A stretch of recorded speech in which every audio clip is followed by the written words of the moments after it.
आज का सूत्र नोट करो, क्रोध में नहीं बोध में जियो।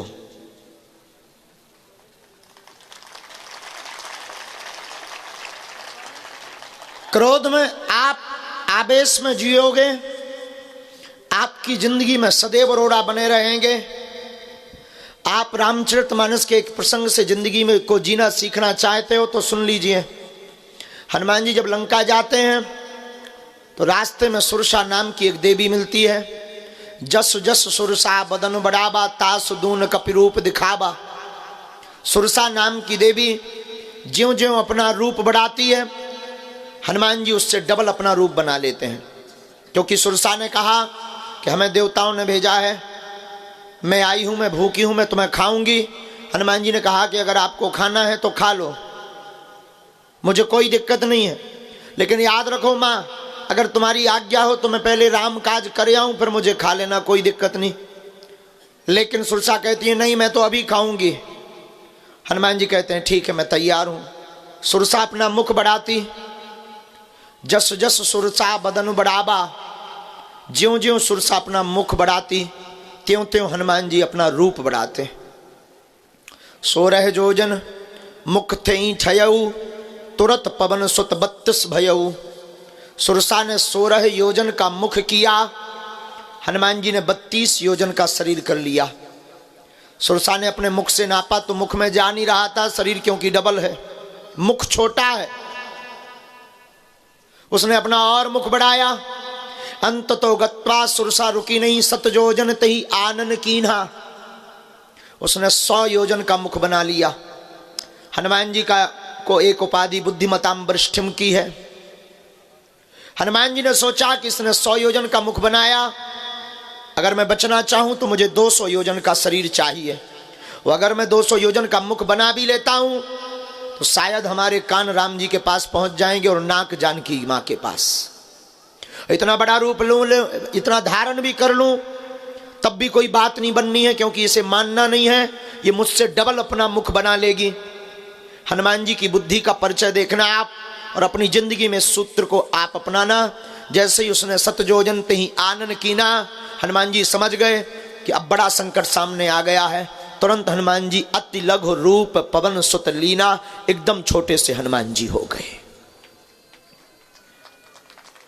लघु रूप धारण करके हनुमान जी, और संसार के जितने भी डॉक्टर यहाँ पर बैठे हुए हैं, डॉक्टरी की पढ़ाई कर रहे हैं, जितने भी बाद में इस बात को सुनेंगे, आपको सुनकर आश्चर्य होगा। खैर, प्रमाण करने के लिए हमें आपसे कोई परमिशन नहीं लेनी है। संसार की पहली एंडोस्कोपी अगर किसी ने शुरू की तो वो हनुमान जी ने शुरू की। सुरसा के मुख में जाकर के देखा कि इसकी किडनी लीवर ठीक है कि नहीं है। अति लघु रूप पवन सुत लीना, बदन पयठ पुनि बाहर आबा। अंदर गए, फेफड़ा ठीक है कि नहीं, बढ़िया पंपिंग कर रहा है। किडनी कैसी है, ठीक ठाक है, बाद में इन्फेक्शन हो सकता है अगर हम टिकेंगे तो। लीवर बढ़िया है। सब देख दाग के हनुमान जी एंडोस्कोपी करके बाहर निकल आए। एक सज्जन ने हमसे कहा कि सुरसा ने अपना मुख बंद क्यों नहीं किया जब हनुमान जी गए। हमने कहा पगला, मुख छोटा थोड़ी था, तेरे जैसा 1.5 अंगुल का मुख थोड़ी है कि तू एक ठिया चिरोजी दाना रखो चट दाई टपा दे। 100 योजन का मुख। कभी तूने ट्राली देखी है? ट्राली जब प्रेशर से ऊपर जाती है तो जाने में भी टाइम लगता है और बंद होने में भी टाइम लगता है, तो उसको मुख बंद करने में भी तो टाइम लगा होगा, तब तक भाई साहब एंडोस्कोपी कराए। और श्री हनुमान जी बाहर निकल आए, अति लघु रूप पवन सुत लीना। और शायद ये बात तुम्हें जची नहीं होगी, हमें हौस है कि इस बात को तुम्हें उतनी जची नहीं होगी, पर इस बात के पीछे जो हम तुम्हें बताना चाहते वो सुन लीजिएगा। 7 योजन तई आनन कीना, उसने 100 योजन का मुख किया। बड़ा भारी संकट हनुमान जी के सामने खड़ा हो गया। वैसे हनुमान जी का नाम संकट मोचन है, लेकिन हनुमान जी ने दुनिया के लिए एक सूत्र यहाँ पर छोड़ दिया। देखने वालों का नजरिया होना चाहिए। हनुमान जी ने कह दिया, आपके सामने भी जब हमारे जैसा भारी संकट आ जावे, 100 योजन जैसा, तब तुम उसका सामना करने के लिए लड़ने मत तैयार हो जाना, छोटे बन जाना, वो संकट अपने आप निकल जाएगा। लघुता से प्रभुता हो जाएगी। बोध में जियो। इसलिए मेरे पागलों, आज के सूत्र में हमने तुमको कहा है कि क्रोध में नहीं बोध में जियो। बोध का मतलब चेतना जागृति। बोध का मतलब परे देखना, बोध का मतलब लॉजिकली आपकी बुद्धि और आपकी चेतना इतनी लॉजिकली हो जाए कि आप परे देखना प्रारंभ कर दो। कई बार हमें बड़ी हंसी आती है और कई बार दरबारों में हम बोल भी चुके हैं, हमारे पास व्यक्ति आता है तो उसकी मन की कल्पना होती है कि हम जाएंगे तो ये हमारे बाप का नाम बता देंगे, हमारे परदादा का नाम बता देंगे, हमारी मन की बातें बता देते हैं देंगे। हमें बड़ी हंसी आती है कि आदमी कितना बुद्धू है, अपनी बात जान करके ताली बजाता है। हमें बड़ी हंसी आती, वो अपनी बात अपने बाप का नाम जान करके जय जयकार करने लगता, और हमें लगता हमारे हनुमान जी के लिए कोई बड़ी बात नहीं है। सबसे बड़ा चमत्कार तो यह है कि तुम मनुष्य तन पाए हो। दूसरा चमत्कार यह है कि तुम अपनी खुली आंखों से महापुरुषों के दर्शन कर पा रहे हो। और तीसरा चमत्कार यह है कि ईश्वर ने तुम्हें मनुष्य बनाया 84 लाख योनियों में। और तीसरा चमत्कार सबसे बड़ा यह है कि 212 देशों से ज्यादा इस विश्व में देश हैं, उनमें तुमको जन्म भारत जैसे वतन में दिया है। काश यहां पर जितने भी परे हुए बैठे हुए लोग हैं, काश कभी विचार करना कि तुम अगर चाइना में हुए होते तो क्या इतनी रात को यहां बैठे होते, या जो चाइना में पैदा हैं भी वो यहां बैठे हैं क्या? चाइना में हुए होते तो मास्क लगाकर अभी कोरोना के चक्कर में बचते फिर रहे होते और चंगवादर का सूप पी रहे होते। चाइना में हुए होते तो इतनी बड़ी आंखें नहीं होती तुम्हारी, छोटी छोटी चिंग चोंग चांग चोंग चमक चोंग आप कर रहे घूम रहे होते। तो भगवान की बड़ी कृपा है कि आपको तीसरा चमत्कार ये मिला कि भारत जैसा वतन मिला। और चौथे चमत्कार पे भी धन्यवाद देना मत चूकना, अपने आप को अपने अंदर ही अंदर ईश्वर को शुक्रिया करना, धन्यवाद करना।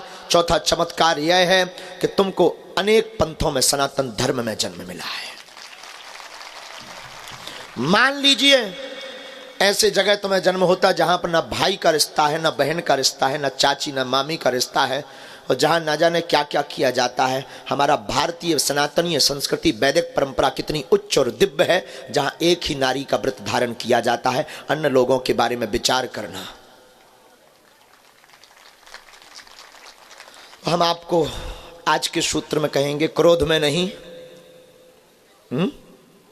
बोध में जियो। बोध में जीना प्रारंभ करो। बोध का मतलब है प्रभाव में तुम बहुत जीते हो।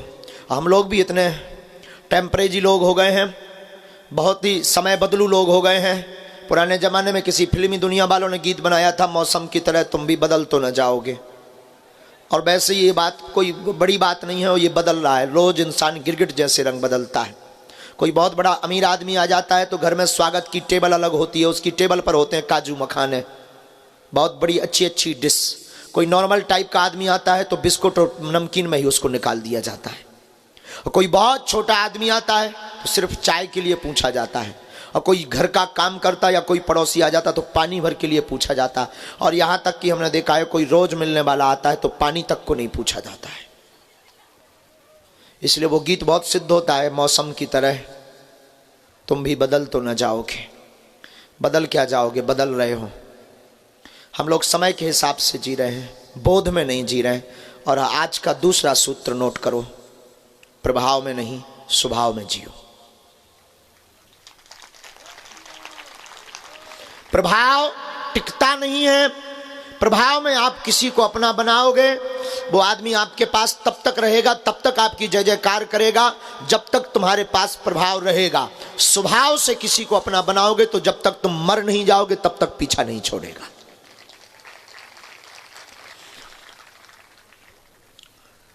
संसार का एक अमीर आदमी है, बहुत अमीर आदमी हुआ, बिल गेट्स। उससे एक बार पत्रकारों ने पूछा कि आप रातों रात अमीर बन गए, इसका रहस्य क्या है? एक ही रात में तुम अमीर बन गए, इसका राज क्या है? कौन सा जादू है तुम्हारे पास जो तुम रातों रात अमीर बन गए? उसने टेबल पर हाथ ठोक कर कहा, हाँ मैं रातों रात अमीर बन गया, इसमें कोई संदेह नहीं। और अगर कोई ये संदेह करे तो उसकी मूर्खता है। मैं रातों रात अमीर बन गया हूं, इसमें किंचित मात्र भी संदेह नहीं है। उसने मुस्कुराते हुए कहा, पर यह किसी को होश नहीं है वो रात कितनी लंबी थी। और दुनिया आपकी चमक देखती है। जब आप उपलब्धि पर जाने लगेंगे तब लोग आपके पीछे लगेंगे। जब आप उपलब्धि पा जाएंगे तब रिश्ते नाते वाले लोग आएंगे, उपलब्धि के पूर्व में कोई नहीं आएगा। इसलिए मेरे पागलों, आज की रात तुम खोकर मत जाना, आज की रात में कुछ पाकर जाना, क्रोध नहीं बोध पाकर जाना। क्योंकि चलना तुम्हें है। आधे से ज्यादा लोग इतनी जिंदगी खराब जीते हैं, कई बार हमें बड़ी हंसी आती, वो सोचते हैं कि कोई दूसरा कर दे, फल हमें मिल जाए। कुछ लोग तो बड़े चमत्कारी लोग होते हैं, हमारे पास आते हैं, ऐसा कोई आप आशीर्वाद दे दो कि सब ठीक हो जाए। बात भी कोई बुरी नहीं है, आशीर्वाद लेना भी कोई बुरा नहीं है। आशीर्वाद लेने लायक कभी पात्रता तो रखो ताकि तुम संभाल पाओ। इसका मतलब ये नहीं कि ये हम अपनी बात कह रहे हैं, किसी भी गुरुजनों की बात कह रहे हैं। कोई भी साधु जब आशीर्वाद देता है तो उसकी साधना और उसकी तपस्या लगती है। लेकिन हम लोग जोश में आशीर्वाद ले लेते हैं, हौस में नहीं लेते हैं। हौस में अगर आशीर्वाद ले तो गुरु का एक वाक्य ही भीतर क्रांति कर देगा। हमारे एक प्रिय संत हुए गौतम बाबा, पहले वो डकैत थे, आजकल साधु हो गए। एक नाटकीय ढंग से साधु बने। उनके गांव में नर्तकी आई थी, उन्हें नर्तकी का नृत्य देखने का बड़ा शौक था और वो डकैती भी इसीलिए करते थे कि नर्तकी के लिए रुपया ला सके। यही कोई ठंड का महीना रहा होगा, माघ या पूस का। ठंड के महीने में वो नर्तकी का नृत्य देखने गए। और याद रखना, भीतर क्रांति कब हो जाए खबर नहीं है। कई लोग हमसे कहते हैं कि बार बार कथा क्यों सुनना है, वही चीज़ बार बार सुनने से क्या फ़ायदा है। हम कहते हैं बार बार सुनो, ना जाने कौन सा शब्द तुम्हारे दिल और दिमाग पर चोट कर जाए। तो वो नर्तकी का नृत्य देखने गए। उस नर्तकी ने इनको देखकर, वो पहचान गई कि ये वही है जो बहुत रुपया लुटाता है। उस नर्तकी ने इनको देखकर गीत अपने भाव से गाया, इनको चोट कर गया। उस गीत के बोल थे, बुंदेली भाव में ही था, सबरी मत बिगाड़, आधी बिगड़ गई धोखे से। और इनका दिमाग खुल गया कि आधा जीवन तो धोखे से निकल गया, अब पूरा जीवन ना मेरा बिगड़ जावे। इस नर्तकी का ऐसा कहना है। और उन्होंने हमें बाकिया बताया, बोले महाराज जी, हमने उसी रात को पूरा रुपया उसके चरणों में रख दिया और उसको प्रणाम किया और उसके बाद बंदूक वहीं गांव के बाहर फेंक कर हम फिर चित्रकूट से होते हुए बागेश्वर धाम आ गए।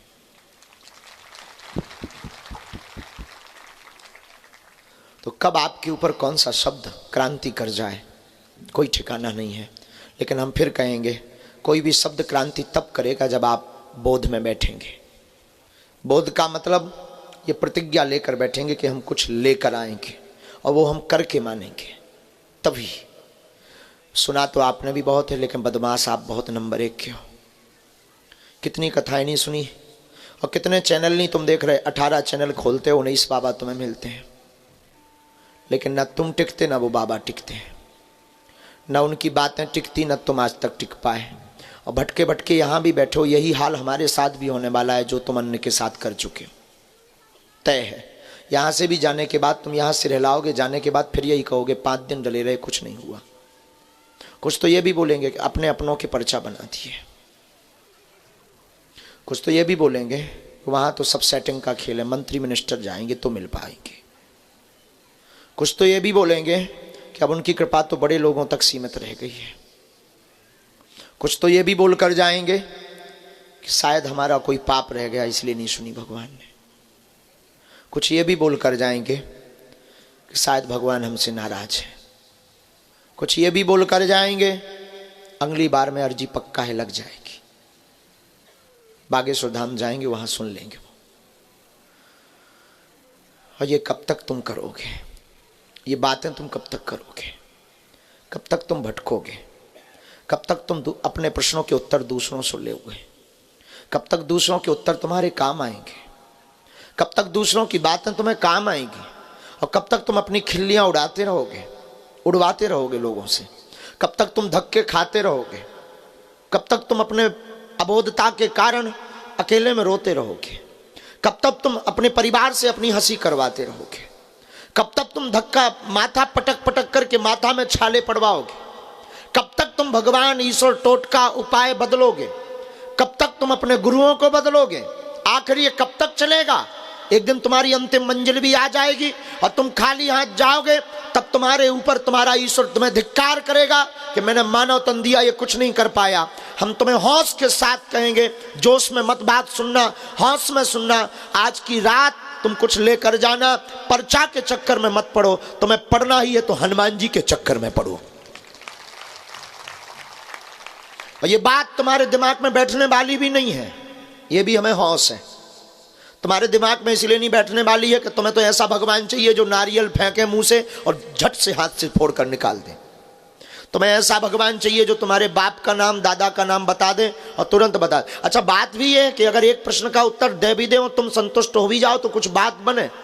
तुम्हारी ये खोपड़ी है जनू, इंसान की खोपड़ी सबसे खतरनाक है, इसलिए इसका नाम है खोपड़ी।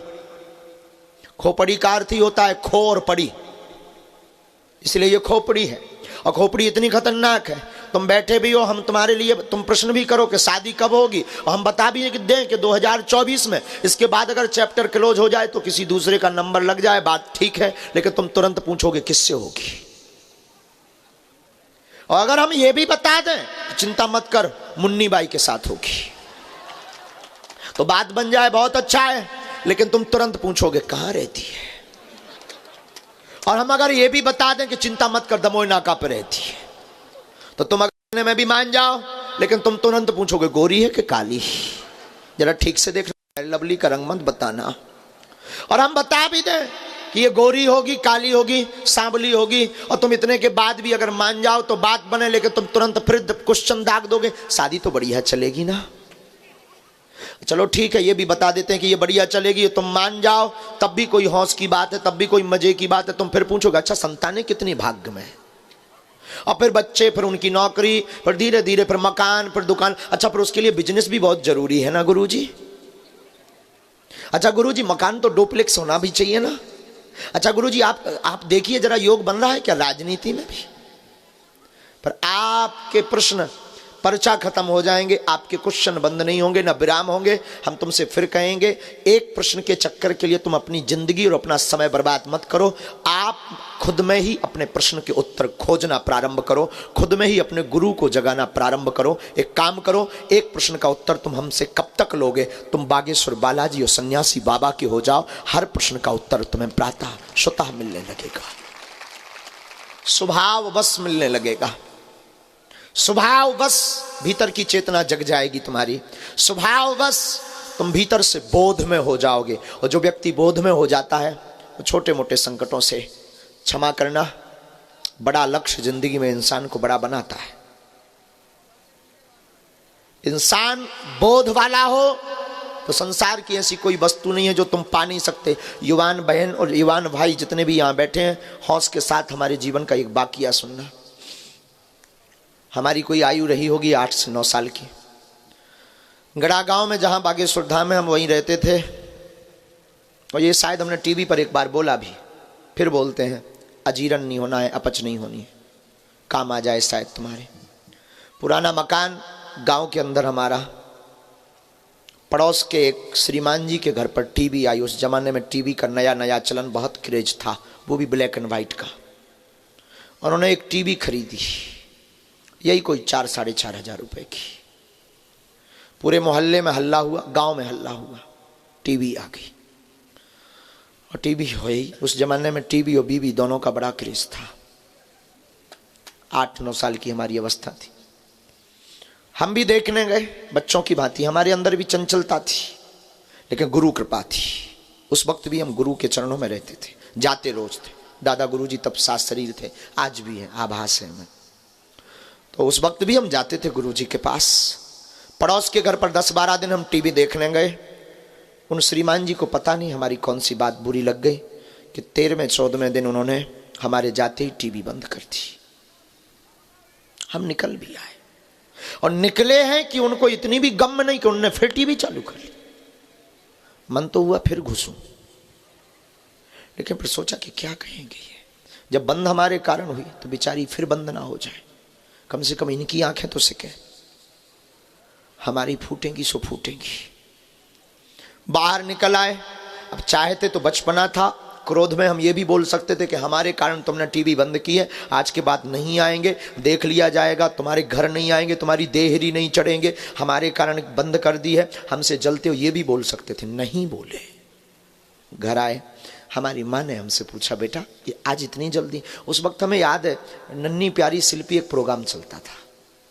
तो हमारी माँ ने पूछा, माँ बेटा तुम जल्दी आ गए? हमने कहा माँ हाँ, आज ठीक प्रोग्राम नहीं, ठीक वो नहीं आ रहा था सीरियल, इसलिए हम जल्दी आ गए। हमारे घर पर उस ज़माने में लाइट नहीं हुआ करती थी, डिब्बी से काम चलता था। बहुत दीनता के समय थे हमारी ज़िंदगी के। घर के पीछे जाकर के एक नाला है, हम 2.5 घंटे रोए।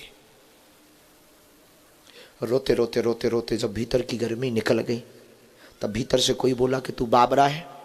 अवस्था 9 साल की। कोई बोला तू बाबरा है, पागल है, उसने तुझे दुत्कारा है क्या? टीवी तो बंद की, लेकिन एक भीतर ही भीतर कोई उत्तर दे रहा था कि मेरी अवहेलना कर दी। स्वाभिमानी आदमी, अवहेलना हो गई है, अब ऐसा वैसा। लेकिन भीतर से कोई बोला, आज के बाद टीवी देखना बंद, देखेंगे तो तभी देखेंगे जब अपने बाप की हो जाएगी। बस आंसू पहुंचे, उठ गए, घर पर आए। ठंडियों का ज़माना, और हमारी रात भी बड़ी विचित्र कटती थी उस ज़माने में। उस ज़माने में पिताजी तो हमारे कुछ करते ही नहीं थे। हम भी क्या करते थे, सत्यनारायण बाँचते थे तो 4 से 5 रुपया दक्षिणा में मिलती थी, लेकिन 1.25 साल तक हमने टीवी नहीं देखी।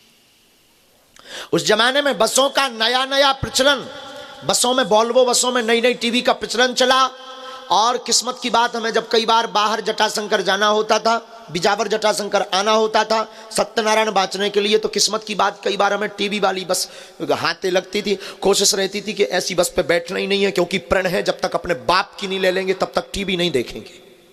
और कई बार रात हो जाती थी, बस छोड़ देते थे, दूसरे दिन जाते थे, लेकिन टीवी वाली बस पर नहीं बैठते थे। कई बार बड़े घरानों में जब सत्यनारायण या कर्मकांड करने जाते थे, अमीर घराने के लोग कहते थे पंडित जी तब तक आप बैठिए, हम पूजा की व्यवस्था करते हैं, टीवी चला देते हैं। हम उनसे कहते थे क्षमा करना, गाली चला दो पर टीवी मत चलाना, क्योंकि संकल्प था टीवी देखेंगे तो तभी देखेंगे जब अपने बाप की होगी। और हमने 2-2 रुपया जोड़कर, 2-2 रुपया जोड़कर, 2-2 रुपया जोड़कर 1 साल 3-4 महीने में हमने 3800-3900 रुपया जोड़े और मैक्स की ब्लैक एंड व्हाइट टीवी खरीदी। अभी रुकिए, अभी आपके काम की बात नहीं है। टीवी खरीद कर लाए, 1 किलो मिठाई हम लाए, और भगवान की कृपा, उस वक्त हमारे पास ऐसी कोई सिद्धि नहीं थी। तुम ये भी आकलन मत लगा लेना कि हमने कोई मंत्र मार दिया होगा। भगवान की ऐसी कृपा कि श्रीमान जी की टीवी जल गई और हमारी टीवी नई आ गई। और हम 1 किलो मिठाई लाए थे, हमने मोहल्ले में बांटी भी, और वो आए भी शाम को। पहले ऐसा चलता था, वो आए भी, और हमारे रिश्ते में कुछ लगते थे। उन्होंने कहा, बेटा ये बर्बाद क्यों किया तूने 3800 रुपए? अपनी टीवी तो थी, उसको सुधरवा लेता, रख लेता। हम एक मिठाई में, जो मिठाई का डब्बा लाए थे, उसमें एक लड्डू छिपा करके उनके लिए स्पेशल रखा था। हमने वो निकाला, हमने कहा थैंक यू। उन्होंने कहा मतलब? हमने कहा धन्यवाद। उन्होंने लड्डू खा लिया, पर वो पूछते रहे कि धन्यवाद किस बात का? हमने उनको नहीं बताया, न उनसे हमने कहा, लेकिन मन ही मन कहा कि श्रीमान जी ना तुम उस दिन भगाते ना हमारी टीवी आती। और क्षमा कीजिएगा, अभी भी आपके काम की बात नहीं है। टीवी का प्रण इतना खतरनाक हमारे दिमाग में चला कि जब भी गुरु के सामने जाते थे तो क्रोध में नहीं बोले, बोध में हमेशा बोले। हमने कहा गुरुदेव हमारे जीवन में ऐसा ऐसा बाकिया घटा है। हमारे गुरुदेव मुस्कुरा दिया करते थे, बोले बेटा कोई बात नहीं, मुस्कुरा करके। लेकिन आज वो जमाना है कि वो हमको टीवी में देख रहे हैं। जिस टीवी से उन्हें हमें हटाया था, उसी टीवी में वो आज देख रहे हैं। आप भी अपनी जिंदगी में बोध में जियोगे ना मेरे पागल, तुम भी अपनी जिंदगी में वो कुछ पा जाओगे जो सोच कर बैठे हो। जितने भी युवान बैठे हैं, पाने का जोश हो, लेकिन याद रखे जोश में भी होश हो। बेहोशी की हालत में जोश में मत बोलना, वरना बादाम का हलवा खाना पड़ेगा। हाँ, बेहोशी में नहीं, होश में। तो आज का सूत्र विराम करते हैं। क्रोध में नहीं, किस में जियो? फिर से बोलो, बोध में जियो।